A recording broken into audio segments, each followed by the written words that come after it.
So, welcome to the Centrist Inc. YouTube channel. Thank you for joining us. Today, our guest is an author and geopolitical commentator, Jeff Nyquist, who has books on Amazon such as Red Jihad and others such as The Origins of the Fourth World War, The Fool and His Enemy, and The Lies That We Believe In. He writes for numerous publications and publishes articles on his J.R. Nyquist blog, and he is a like-minded individual about the Russian aggression in Ukraine and watches it as closely as we do here at the Centrist Inc. You can also find him on some of our Speakers Bureau events with Trevor Loudon and our panel of experts at Conservatives for Ukraine. So welcome again to the channel, Jeff Nyquist. Thanks for having me, Lauren. So let's start with a couple of questions about you personally. When did you first become interested in geopolitics and the enemies to America that led to your extensive research and work over your career? Well, as a teenager, I was interested in military history, so that was something I wanted. I just was massively curious about it. I wanted to know all about it when I was a kid. And of course, I was always interested in being a writer, and I might have ended up being like a war correspondent or something, except that I found journalism was full of this politics stuff. And I thought, I don't understand this. I don't even like this. I hated U.S. government class when I was in high school, and that was my lowest grade. I got a C in U.S. government.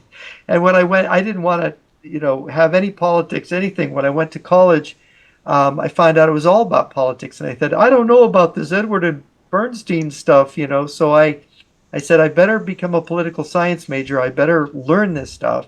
So I changed my major, and my first professor of a political sci class I took, he was a British Marine. He was teaching at Cal State Northridge. I was my freshman year. I was there, and he said, "You have a talent for this. You should be a political scientist." And I thought, really? I have a talent for this? So that's what I ended up doing. I changed my major. When I applied myself, I realized I was good at it, and I thought, but it was still bewildering. The military strategy was easy. I learned that when I was a kid. I read all about all these wars and battles and stuff, but the political wars and battles were just very confusing to me, and that began my journey of. Then I had to learn about communism. And of course, there was an attempt to recruit me to be a communist when I was in the university. And I thought, well, what is this? They want me. They really like me. They want to recruit me. And I realized I don't believe in this. And it's not true.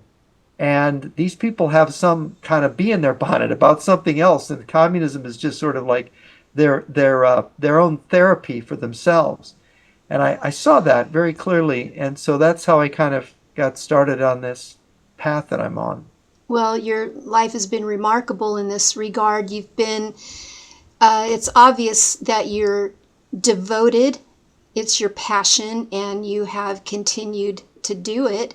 And you've been a big influence and a source that many of us go to. I really enjoy reading all your content and sourcing your work and some of the things that I do, and I think it's just invaluable.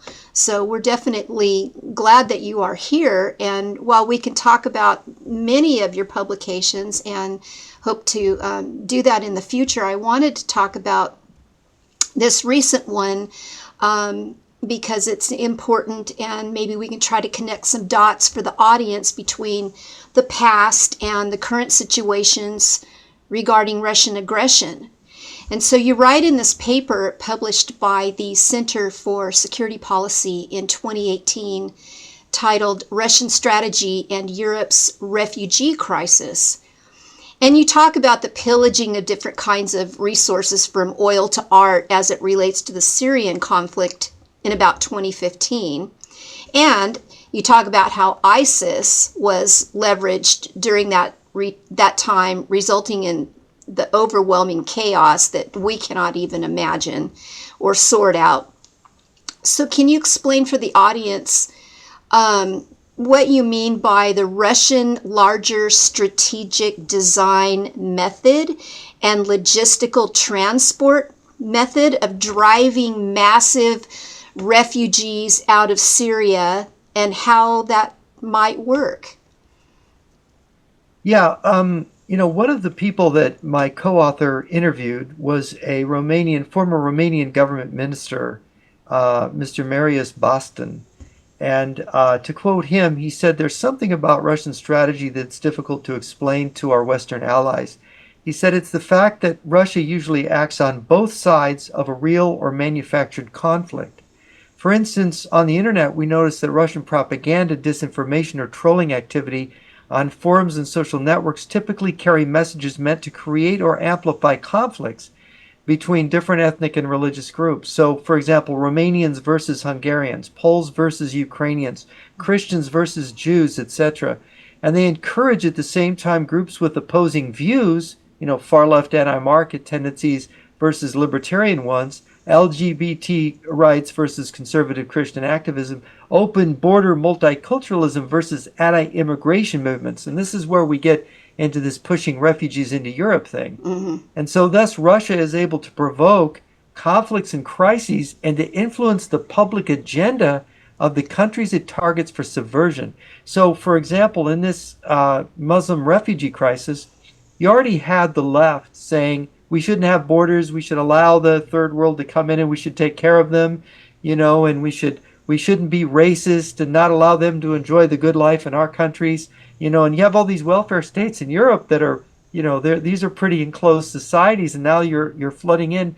And so what the Russians do is then they want to control this from both sides. They want not just the left but the right as well, because remember what Boston is saying, they want to use a real or manufactured conflict to do both sides. So what they do is then they use barrel bombs in Syria against civilians. This is what the Russian-backed Syrian government does, which drives all these civilians who are scared of these barrel bombs, and then they use poison gas on them, of course. They use chemical weapons, drives them into refugee camps in Turkey.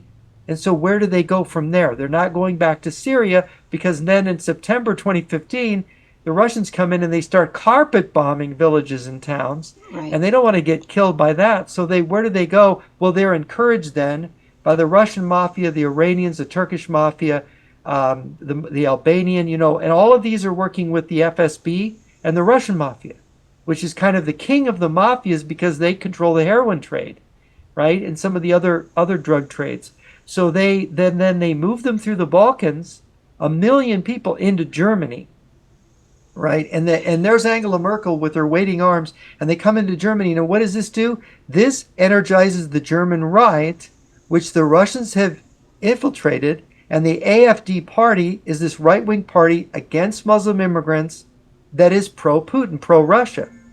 So you have the old left in Germany that's pro-Moscow, and you have the new right in Germany that's pro-Moscow, and it's a scissors. They have now made the right, they have colonized the German right, so the German right is no longer anti-Russian because of the Muslim immigrant crisis. So, and this ambivalence on the part of the Russian strategists about right and left, it may seem paradoxical that Russia would be supporting the right, when Russia's like the Soviet Union, right? They have all these alliances. Russia is currently allied with North Korea, communist state, allied with China, communist state, working with Iran, a Muslim state that is allied with all the other communist countries, helping Cuba, helping Venezuela, and so on. And yet here the right in Germany is pro-Kremlin, anti-immigrant. And so the Western mind has a trouble because we have this binary logic, and what Boston says, well, the Russians aren't Westerners. And in the East, black and white may be defined in different ways. And moreover, the Russian leaders still function according to a mentality shaped by Marxist dialectics, which says that progress results from a constant struggle between contrary elements. The key for the Russians is to control both of these elements. And this is how the right is emerging in Europe as a pro-Moscow right.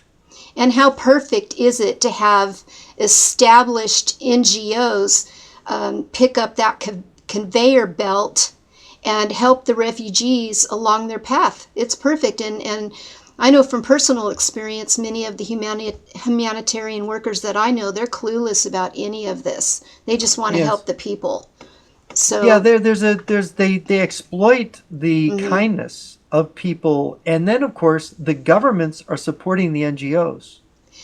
So if we take someone like Assad, um, what is the end goal for someone like him? Because what good is it for a country whose people are driven out, if you consider the people as being a resource, driven out of the country by the masses from their country of origin, and having their history and their culture obliterated? What is, the advantage for these world leaders to have their populations run out of their countries?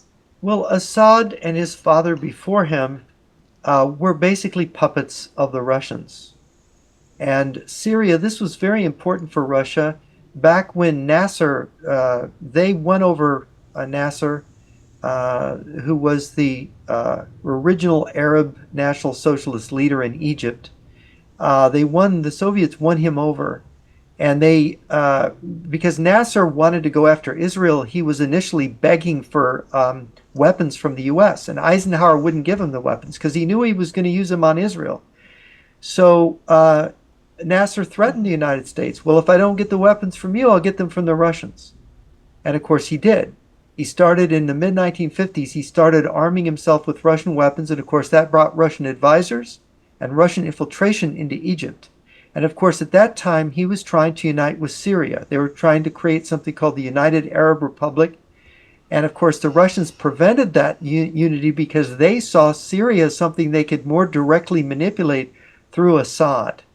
And they made Assad, they couldn't completely control Nasser and Sadat. Sadat ended up breaking with the Soviet Union, but Assad was completely surrounded within his own regime and basically colonized by the Russian advisors.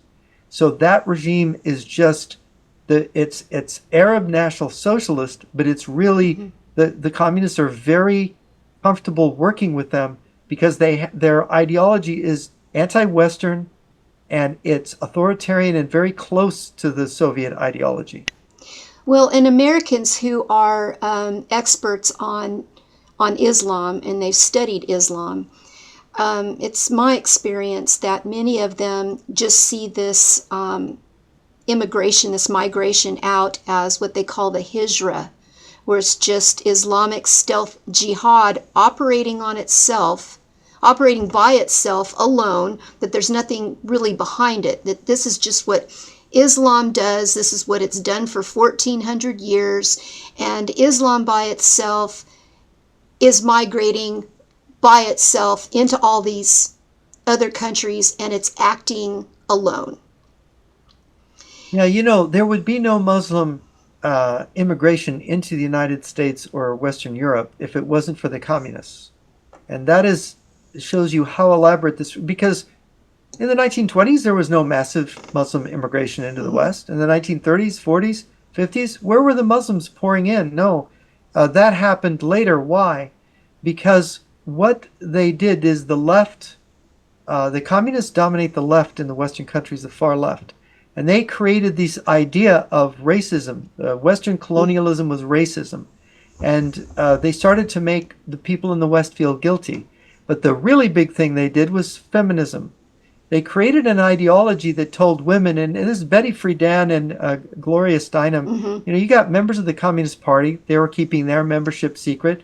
They were advancing feminism on orders from the communist system, underground system in the West. And the reason for it was they wanted women in America and the Western Europe to stop having babies. And this is going back to the 1960s.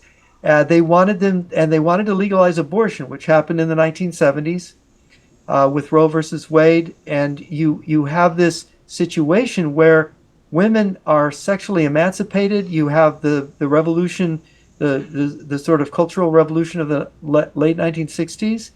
And so what happens when you do this is you change everything. The birth rate collapses. You have so what happens when the birth rate collapses 20 years down the road? You don't have enough workers emerging in your workforce. The teenagers that are coming up to work, they're not able to fill all the jobs, especially when the economy is growing. And even with women going into the workforce, it was not sufficient. So what did they need? They needed workers. So this then pushed the capitalists, the money people, into we need Arab guest workers, we need Turkish workers, we need in the United States it Mm-hmm. was largely Mexican Americans, but it ended up being everybody, and this created a different kind of policy for allowing people in, so that by the time you get to the 1980s, Ronald Reagan is having to do an amnesty, for example, in the U.S. for illegal immigrants, which they're thinking there's 5 to 10 million of them in the U.S. by that time. Then you get the numbers maybe 20 to 30 today, depending on who you're talking to. 8 million just arrived just under Biden's. Maybe it's 9 million by now, just under Biden's administration. That many people, and these people are from all kinds of countries, Muslim countries, African countries, a lot of communist countries like Venezuela and Congo, for example. Mm-hmm. So this is a kind of an invasion. And what the Russians learned, and this was under Lenin, they realized that Islam could be weaponized as an ally of communism. They saw in its social justice doctrine something similar to communism in Islam. They saw that it was an enemy of the West. They saw that Islamic countries, some of them had been colonized by the West. And so they thought this is a perfect ally, and we need to infiltrate it and capture it and make red Islam, red, and have red Muslims. And so ISIS fits into this puzzle perfectly to create the chaos, rape and pillage the citizens, steal the resources, and call it all, jihad. So, ISIS figures in very well, as do the Wagner Group. Yeah, well, it's very interesting in terms of ISIS that there were ISIS camps in Russia, Mm-hmm. and the FSB was I have multiple sources showing the FSB recruiting ISIS people to go from former Soviet countries, Central Asia, Georgia, Azerbaijan, Chechnya, to go down and fight for ISIS.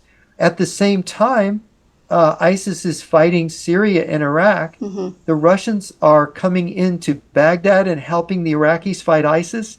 They're helping Assad to fight ISIS. So here again, it's what Boston was telling us, the Romanian minister, saying they're on both sides. They're on both sides. And so when it comes to the relationship between Assad and Putin concerning the Syrian thing, and I think Russia is starting to bomb Syria again, we know by this time, Russia realized that this, could be a good way to flood Europe for destabilizing purposes. But what else is Russia achieving by this relationship with Assad in bombing the Syrians? Yeah, bombing people and forcing them into refugee camps and into Europe. Well, like right now in Germany, and this is the reason that I republished my report on my website, Mm-hmm. and I brought it to your attention, this report that we did in May of 2018 on this, Russian strategy in the refugee crisis, is because you're having daily knife attacks against German citizens Mm-hmm. by Muslims.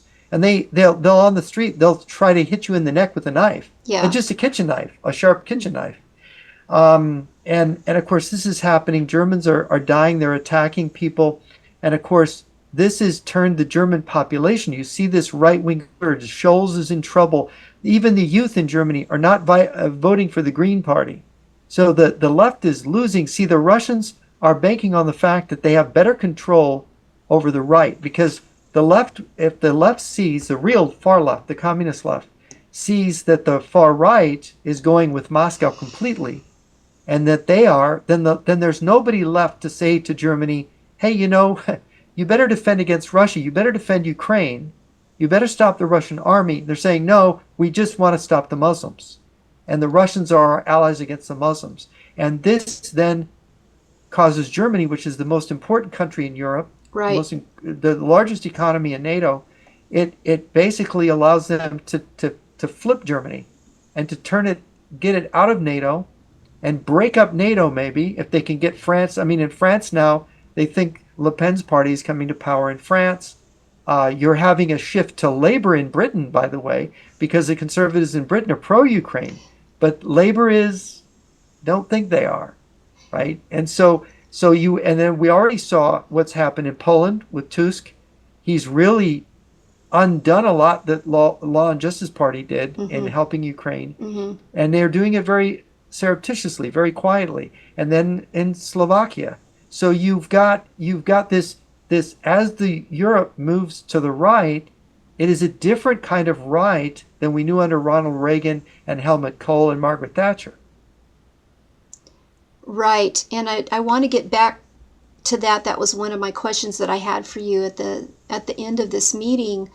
But I wanted to talk to you about in the paper where you talk about how, the Russian strategy is complex and it's masked by disinformation, subterfuge, extortion, blackmail, mafia type crime, organized crime, and false flag terrorism. They're very good at it.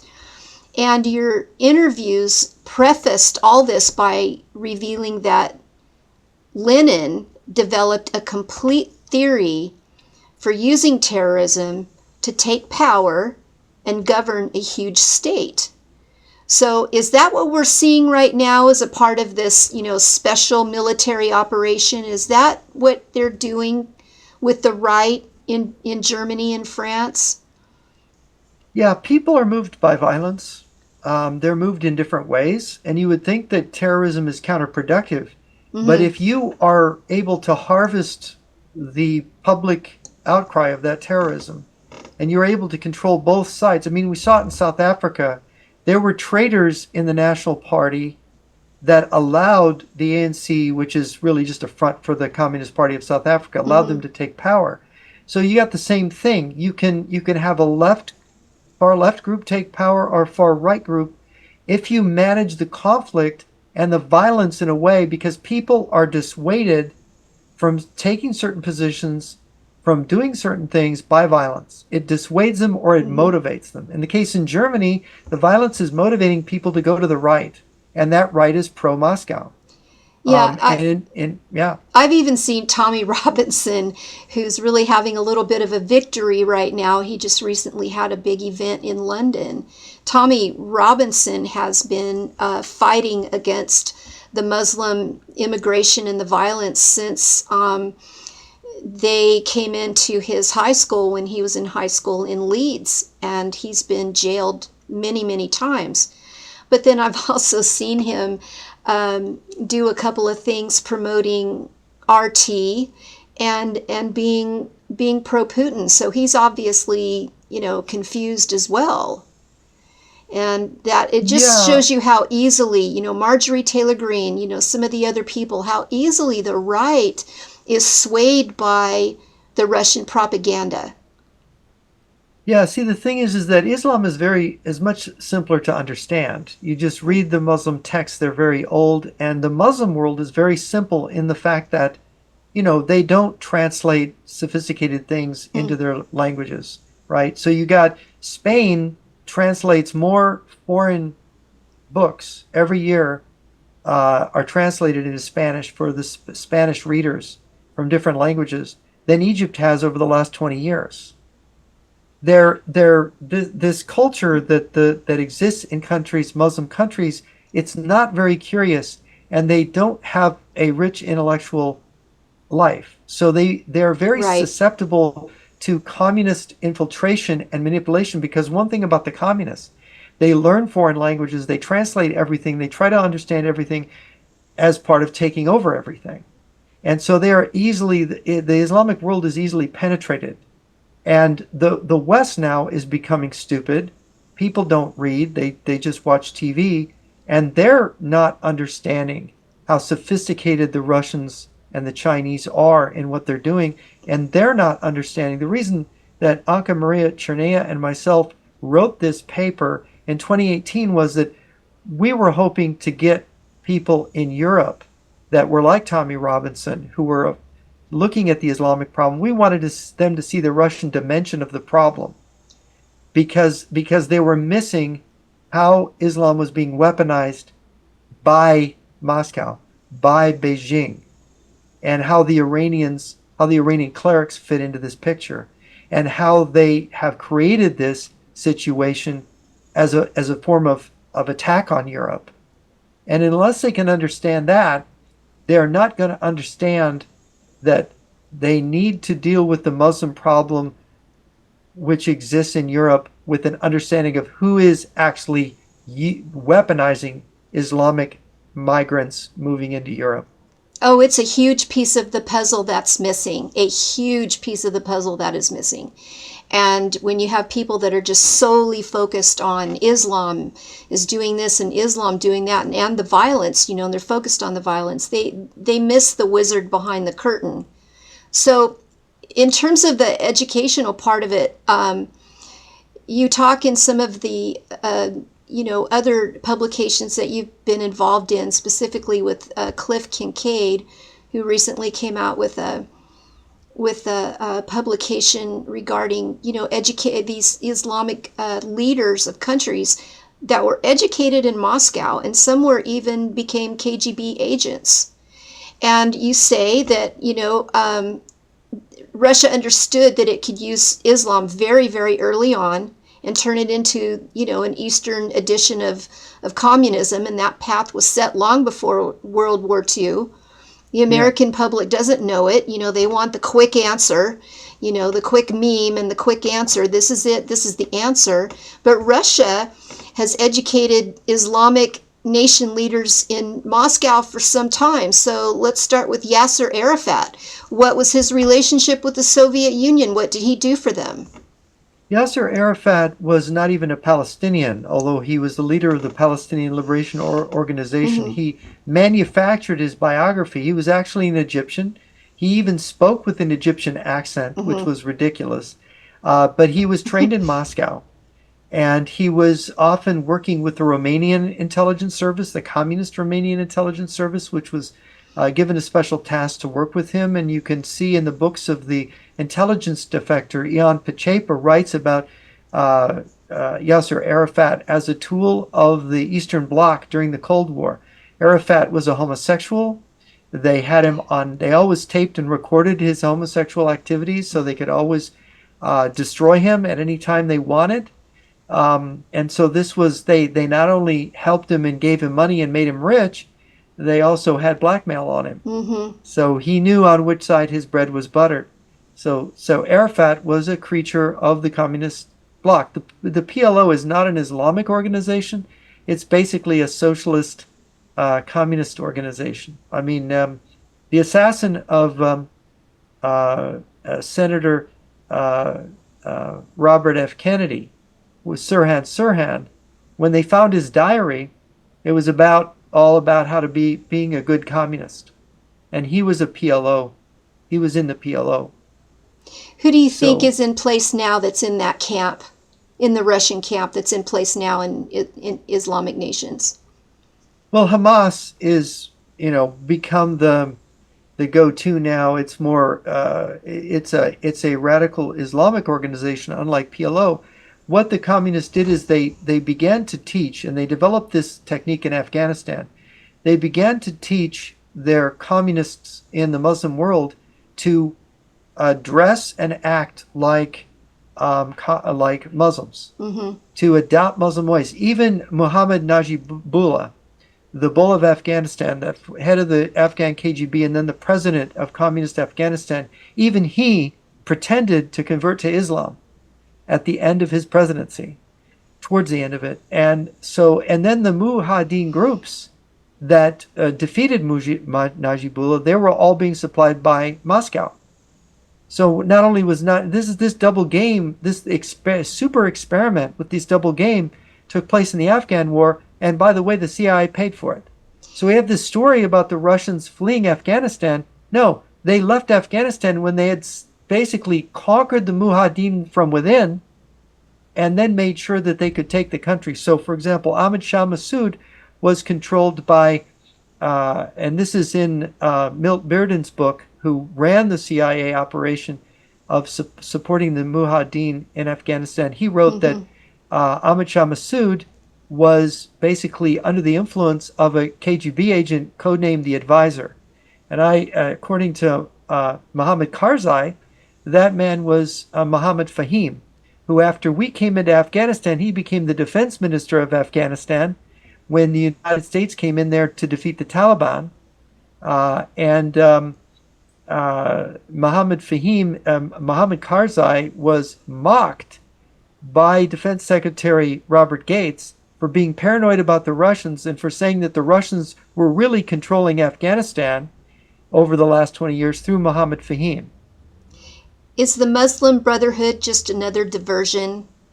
We know they're a real entity, Yeah. but the United States has not designated them an FTO. They haven't. And so it just makes me wonder why they haven't designated the Muslim Brotherhood a foreign terrorist organization. Well, it would be I would guess that it's because they made an alliance in the 1960s with the communist cells in Jordan, Mm-hmm. and that the communists firmly got a hold of the Muslim Brotherhood and have been influencing it. And so, since the Muslim Brotherhood is very important to the communist larger strategy in the Middle East and in Europe and the U.S., they don't want it on that list, and they have enough agents in our security system to make sure it doesn't get on that list. Mm-hmm.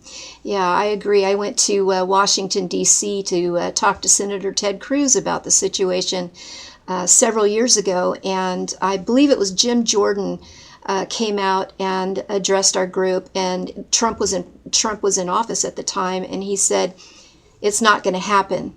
They're not going to. We're not going to. He didn't say we. He says they're not. The government's not going to designate the Muslim Brotherhood right now. So, I mean, the bill to designate them is still on the table, but it doesn't look like it's going to happen. And I feel like it's just because, there's so many other people involved. There's a reason for it. So, I guess my last question, I wanted to get back to you about the current situation with things right now. Um, this week from the G7 that just happened, the Switzerland summit, and the D-Day event, some of the leaders and the narrative has come out that it seems to be Europe is having stronger narratives against Russia right now and in support of Ukraine in kind of a way where it seems like, oh, they're waking up and they're figuring it out. And there might be more weapons going into Ukraine, more support. 50 countries are supporting Ukraine, and that the things that are happening right now are going to achieve some real results on the battlefield. What are your thoughts on these new movements that are happening over the kinetic conflict in Ukraine? Well, I think you've noticed that Stoltenberg, the head of NATO, was not able to get agreement from the NATO countries on the support package that he wanted, even though the Americans came through with theirs. Mm-hmm. So it's a mixed picture, really. And the Yeah. question is, given how Biden has dragged his feet in the past, promising things, and they arrive late enough that it might have even, damaged the Ukrainian positions. Mm-hmm. I'm very worried about how this support is going to play out. Biden is sort of compelled, as the Germans have been compelled, to help Ukraine. But of course, are they giving them top rated weapons? I mean, here we are 2.5 years into this war, and they have yet to receive any F 16s or fighter aircraft from us. They, Right. they received 30 tanks, I think, with the armor stripped off, right? Abrams tanks. Mm-hmm. So that's pretty poor. I mean, if you're talking about supporting a country, if you look at it, the HIMARS are the best thing that they have that we've sent. Mm-hmm. And we originally said no to that. It was only pressure from Poland and Britain that forced our hand to give those over.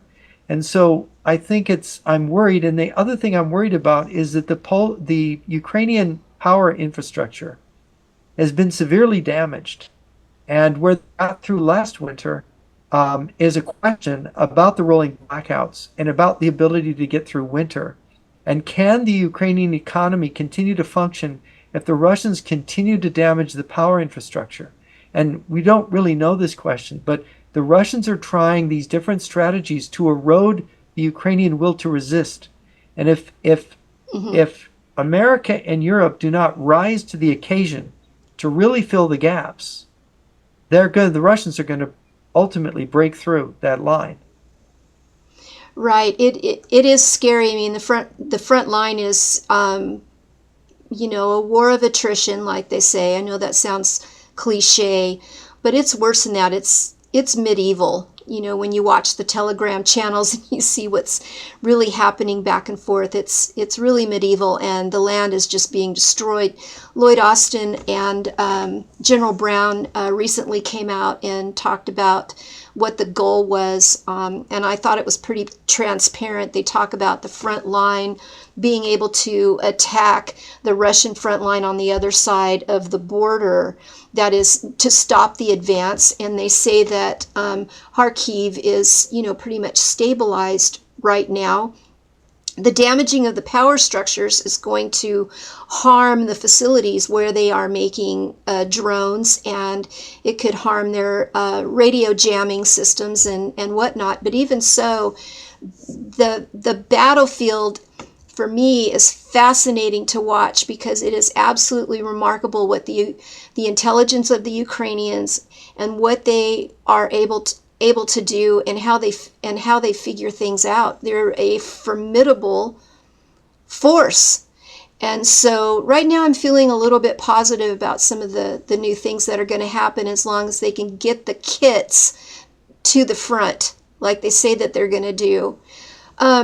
So my last question is, are we looking at a real victory? Do you think Europe realizes that we've got to have a real victory, as opposed to a containment, kick the can down the road scenario, which could mean the fall of Ukraine? And who are the roadblocks, like on the right, that still support Moscow? Well, I think that the Russians have played this double game in the domestic politics of Western Europe and the U.S. So you've got this strange thing. It's funny how it developed more than well, in 2016 especially, when Hillary Clinton and other Democrats and Obama accused Trump of being a Russian puppet. Mm-hmm. And in reality, if you just went back from 2016 just 3 years, you would find that it was Hillary and Obama that were Russian puppets. Mm-hmm. They were doing everything they could to help Russia. There was a Uranium One deal. They were financing Russia's Silicon Valley to the tune of billions. And then all of a sudden, like a dance troupe, the whole left just did this pirouette, and they ended up being anti-Russian. As if you could believe this transformation. What happened? Did someone touch them all with a magic wand? Uh, I think that there was an order came down, and I think there were these clandestine meetings. Hillary Clinton had a 2 hour meeting with Sergei Lavrov without a translator, Oh, which is unprecedented, and it's wrong. It's just flat unethical. yeah. Nobody witnessed that meeting. The same thing when she was replaced by John Kerry. He had the same thing. He went to Moscow. Michael McFaul writes about it in his book. He was a U.S. ambassador to Russia appointed by Obama, and he was very puzzled by these meetings that both John Kerry and Hillary Clinton had. And it was after this the United States started playing like we were against Russia under the left. Mm-hmm. And then they started accusing our right of being pro-Russian. I think this was a Russian game. I've always suspected Hillary Clinton of having connections with the old communist bloc. Her husband, Mm-hmm. Bill Clinton, traveled behind the Iron Curtain and Mm-hmm. has never accounted for his time there during the Cold War. Um, and I look at Obama. We know that Obama was educated by a Communist Party member, Frank Marshall Davis, and that has never been. We've never seen this confession from Obama saying, "Well, I was, brought up to be a communist," and his friends at Occidental University said, "Oh yeah, he was a communist revolutionary, Obama." Well, when exactly did he convert? And where is his testimony on that? There isn't any. And you look at all the people he's appointed in his associations. No, I think what we have is we have a fifth column in the United States and U.S. politics, especially in the Democratic Party.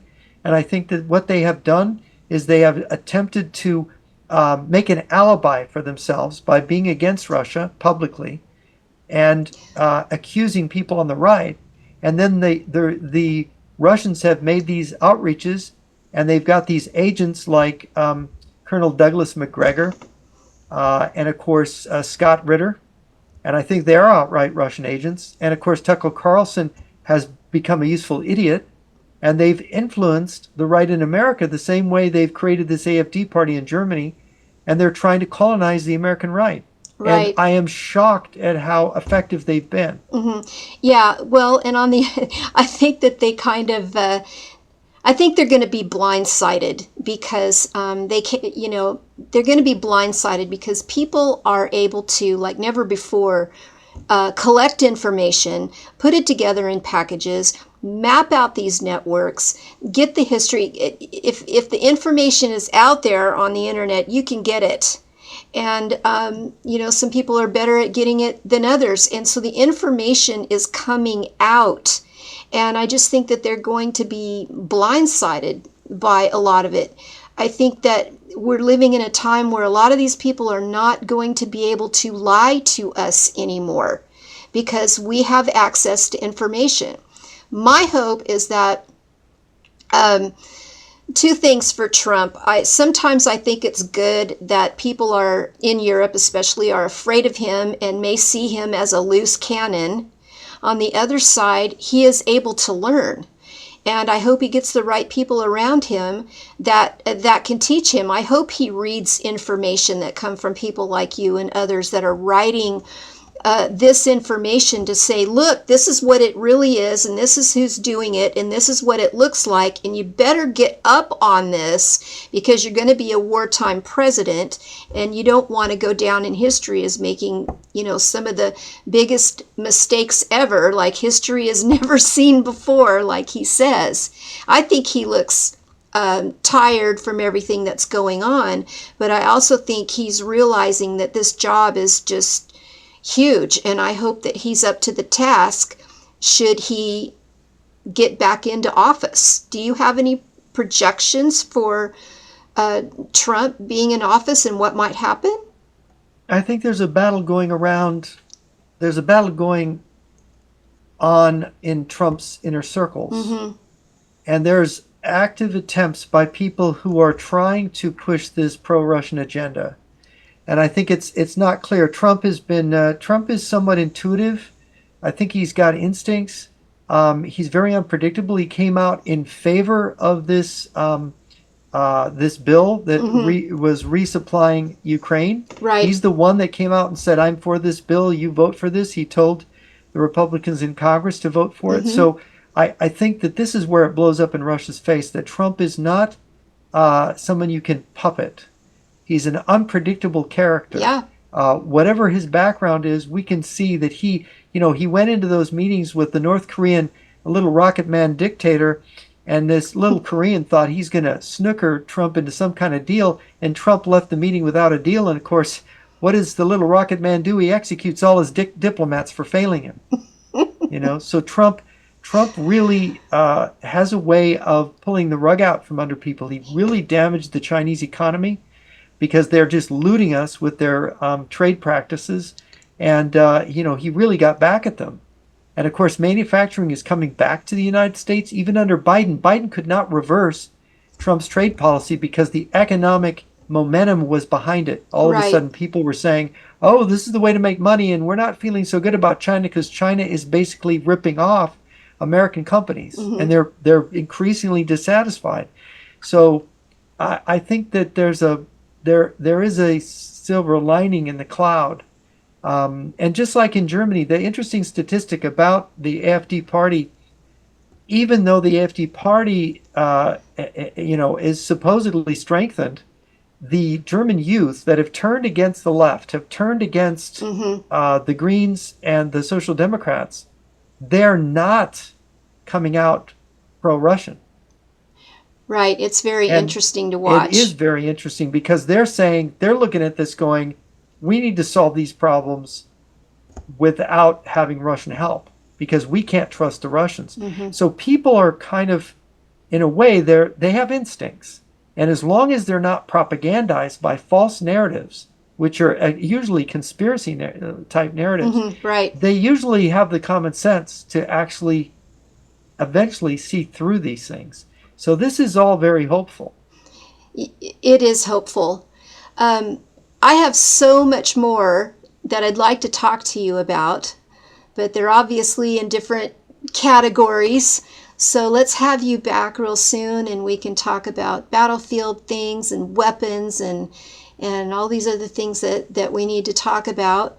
And where can our audience find you?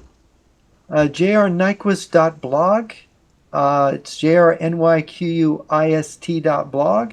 And of course, on Amazon are my books. You can get The Fool and His Enemy is my favorite, and of course, The Lies We Believe in, and of course, Red Jihad that I wrote with Cliff Kincaid. And there's others there. If you go to my page on Amazon, so that would work. Good. Everybody go out and get the books because there's no quick answer. These are complicated issues, and knowledge is power. So, thank you, Jeff, for joining us, and we will see you very soon. Thank you, Lauren.